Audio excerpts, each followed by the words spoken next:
One down the rabbit hole.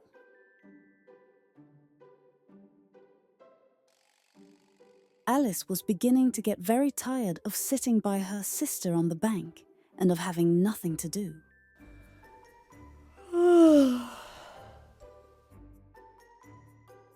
Once or twice she had peeped into the book her sister was reading, but it had no pictures or conversations in it. What is the use of a book without pictures or conversations? So she was considering in her own mind, as well as she could, for the hot day made her feel very sleepy and stupid, whether the pleasure of making a daisy chain would be worth the trouble of getting up and picking the daisies, when suddenly a white rabbit with pink eyes ran close by her. Oh, Oh dear, I shall be late. Alice started to her feet, for it flashed across her mind that she had never before seen a rabbit with either a waistcoat pocket or a watch to take out of it. And burning with curiosity, she ran across the field after it, and fortunately was just in time to see it pop down a large rabbit hole under the hedge. In another moment down went Alice after it, never once considering how in the world she was to get out again. The rabbit hole went straight on like a tunnel for some way, and then dipped suddenly down so suddenly that Alice had not a moment to think about stopping herself before she found herself falling down a very deep well. Either the well was very deep, or she fell very slowly, for she had plenty of time as she went down to look about her and to wonder what was going to happen next. She took down a jar from one of the shelves as she passed. It was labelled orange marmalade. But to her great disappointment, it was empty.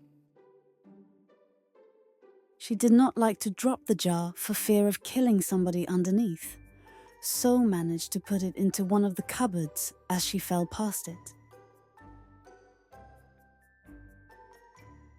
well, after such a fall as this, I shall think nothing of tumbling downstairs.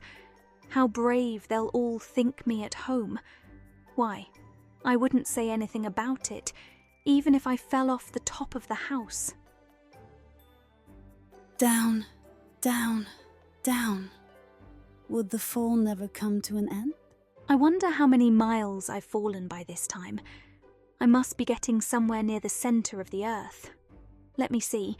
That would be 4,000 miles down, I think. For you see, Alice had learnt several things of this sort in her lessons in the schoolroom. And though this was not a very good opportunity for showing off her knowledge, as there was no one to listen to her, still it was good practice to say it over. Alice had no idea what latitude was, or longitude either, but thought they were nice grand words to say. Yes, that's about the right distance. But then I wonder what latitude or longitude I've got to. She was rather glad there was no one listening this time, as it didn't sound at all the right word. I wonder if I shall fall right through the earth. How funny it'll seem to come out among the people that walk with their heads downward. The antipathies, I think. But I shall have to ask them what the name of the country is, you know. She tried to curtsy as she spoke. Fancy curtsying as you're falling through the air. Do you think you could manage it? Please, ma'am, is this New Zealand or Australia? And what an ignorant little girl she'll think me for asking. No, it'll never do to ask. Perhaps I shall see it written up somewhere. Dean'll miss me very much tonight, I should think. Dina was the cat. I hope they'll remember her saucer of milk at tea time. Dina, my dear, I wish you were down here with me. There are no mice in the air, I'm afraid, but you might catch a bat, and that's very like a mouse, you know. But do cats eat bats, I wonder?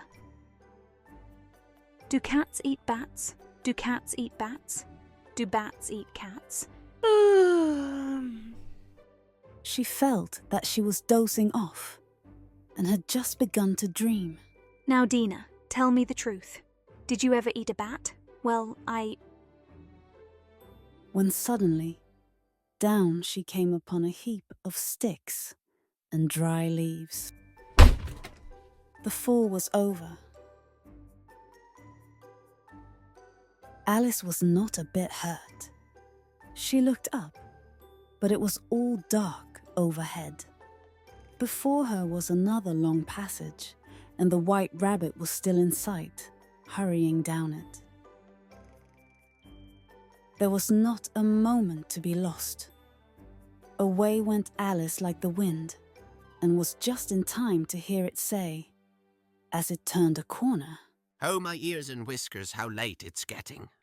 She was close behind it when she turned the corner, but the rabbit was no longer to be seen.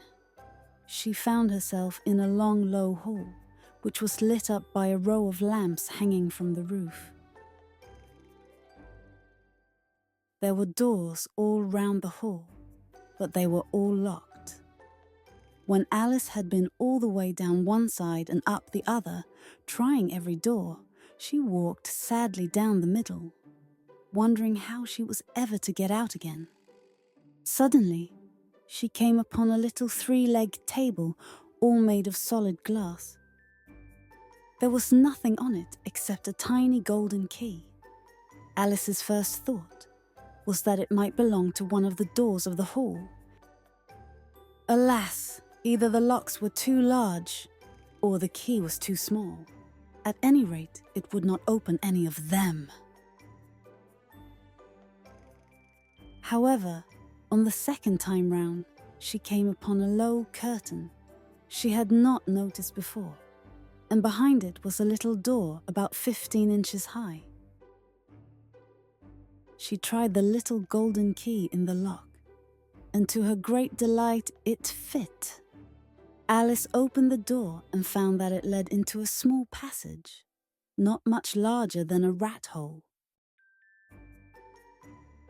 She knelt down and looked along the passage into the loveliest garden you ever saw. How she longed to get out of that dark hall and wander about among those beds of bright flowers and those cool fountains. But she could not even get her head through the doorway. Umph, umph. And even if my head would go through, it would be of very little use without my shoulders. Oh, how I wish I could shut up like a telescope.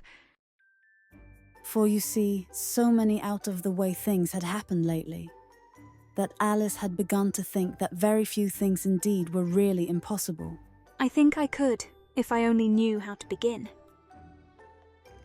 There seemed to be no use in waiting by the little door, so she went back to the table half hoping she might find another key on it. Or at any rate, a book of rules for shutting people up like telescopes.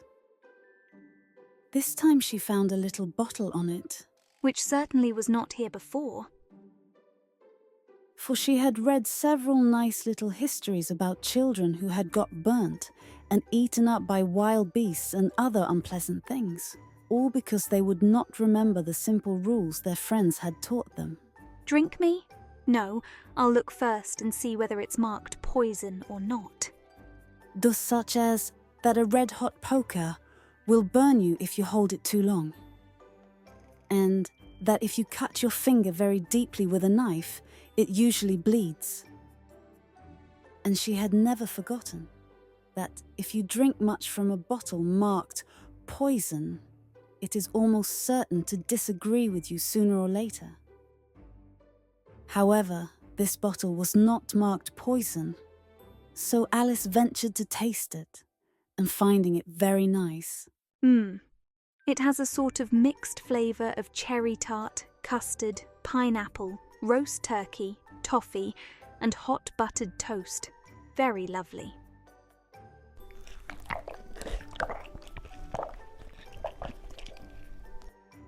What a curious feeling. I must be shutting up like a telescope. And so it was indeed. Oh my, I've shrunk. I'm only 10 inches high. The perfect size for the little door to the garden. Oh, but I best wait. For it might end, you know, in my going out altogether, like a candle. I wonder what I should be like then. And she tried to fancy what the flame of a candle is like after the candle is blown out, for she could not remember ever having seen such a thing. After a while, finding that nothing more happened, she decided on going into the garden at once. But alas for poor Alice, the door was still locked. And she had forgotten the golden key on top of the table. She tried her best to climb up one of the legs of the table. But it was too slippery. Oof. She tried again.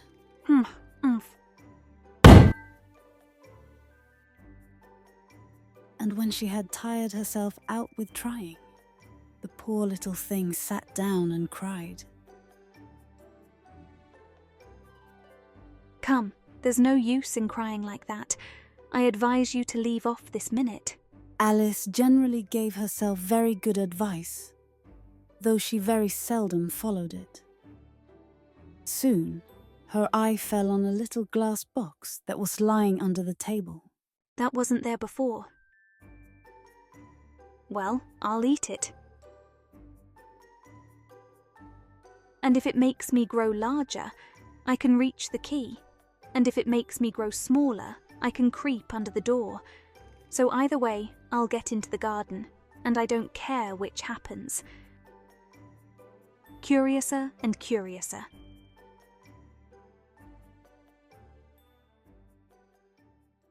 Alice's Adventures in Wonderland comic anthology, brought to you by Gongbonk, written by Lewis Carroll, adaptation by Andre R. Fratino, art by Fafo Ferrao.